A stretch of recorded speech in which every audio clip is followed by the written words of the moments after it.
Last week, you announced that the EPA would rescind the drinking water standard for 4 PFAS chemicals and extend the compliance deadline for PFOA and PFAS by an additional 2 years, giving water systems 7 years to comply. I know you had indicated in previous testimony that for those 2, that for PFOA and PFAS, you may actually consider lowering it from 4 to 2 parts per trillion, yes? Can you name those new technologies? Because I've been doing this research as well, and all of it costs money. So you're talking about like carbon filters, you're talking about electrochemical. The names of the companies, and I'm happy to share with this committee the names of whoever has reached out Just give me a broad sense, just like the technology broadly.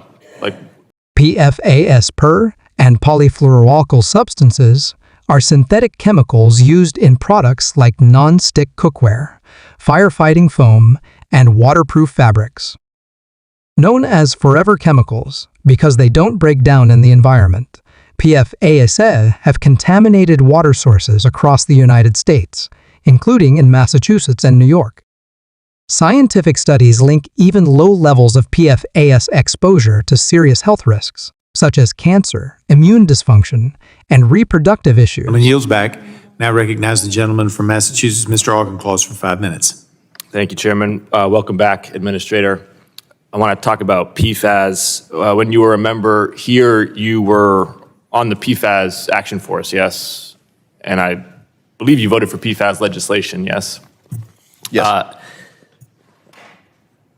My inclination is to think that's because you represented New York, and like Massachusetts, which I represent, both states have a pretty significant PFAS challenge, contaminated soil, contaminated water. You have a contaminated DOD site in Calverton, right? In your former district, which I know you advocated for and advocated to reduce PFAS levels there.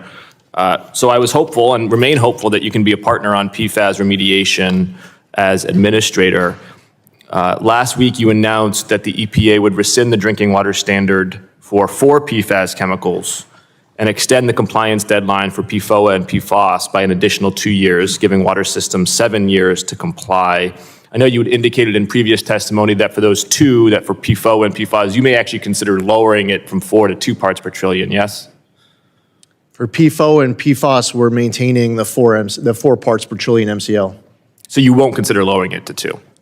With regards to the other 4, we're going to be going through a rulemaking where at the end of that process, that number will be determined. It could be, Right, could be 4, it could be 2, it could be something else. Not the other 4. I'm talking about the 2, PFOA and PFAS. I'm just asking because you had said in previous testimony you could potentially bring it down to 2, but it sounds like you're going to keep it at 4. Okay, extending the timeline to 7 years. So now let's talk about the other 4 PFAS chemicals: PFHXS, PFNA, HFPODA, and then the hazard index mixture. So the EPA has its own science, as well as up-to-date peer-reviewed science that says that these 4 PFAS have been linked to serious human health harms, even at very low levels. Why, instead of just retaining the MCLs for those 4 PFAS in accordance with the no backsliding provision, why would you just rescind it? One of the things that I understand as administrator of EPA is that every single decision that I will ever make, I'll probably get sued for, whether I say yes or no on anything. I have inherited some litigation as well, including litigation on that rule that was finalized before I got there. There was a procedural error in the way in which they moved through the process on those 4. I inherited that procedural error and I'm going to fix it. All right, so just reclaiming my time then. So you're not contesting that there is good science that those 4 PFAS that you rescinded the rule for have been linked to serious human health harms. What you are asserting is that there are a procedural error under the APA? Yes. Under the APA, that means that you have to rescind, but you are committing that you are going to reissue a rule for those 4 PFAS. We are going to go through the rulemaking process on those 4. I see. Okay. Moving towards the budgeting aspect of this, the skinny budget proposal has a 90% reduction for the Drinking Water State Revolving Fund. Is that accurate? Yes.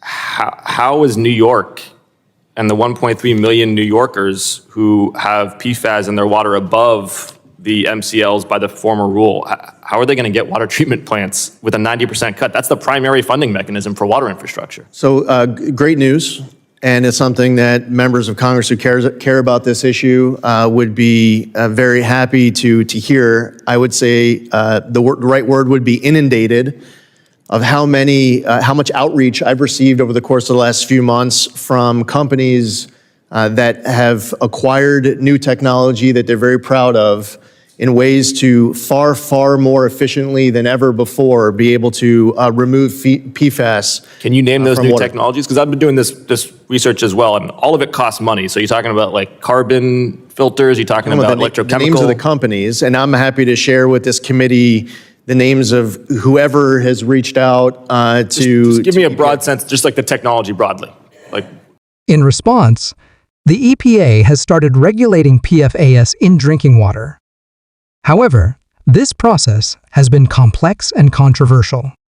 In a recent congressional hearing, Representative Jake Auchincloss, DMA, questioned EPA Administrator Michael Regan about the agency's decision to rescind drinking water standards for 4 PFAS chemicals, despite clear health risks, was due to procedural errors.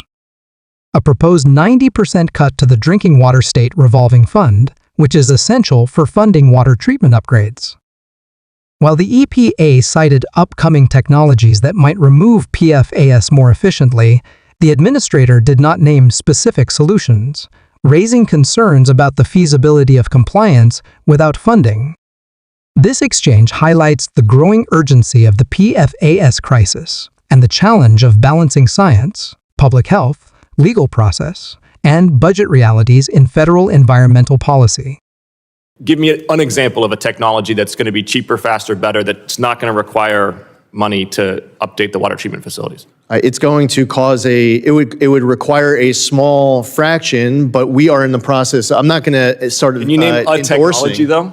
What's that? Just the technology broadly. Yeah. So these are ideas that are being pitched that we're vetting right now, and I'm not going to endorse any of it, but I would say that it's important You don't have to for endorse us it. and the agency. Just name a technology that you've heard about. It is a treatment that breaks down the forever chemical so that it's no longer a forever chemical. It is a treatment of the water that breaks down the chemical. If you're talking about electrochemical oxidation, you can do that for the very, very condensed landfill, but you can't do that at the scale of municipal water treatment facilities. It's way too diffuse.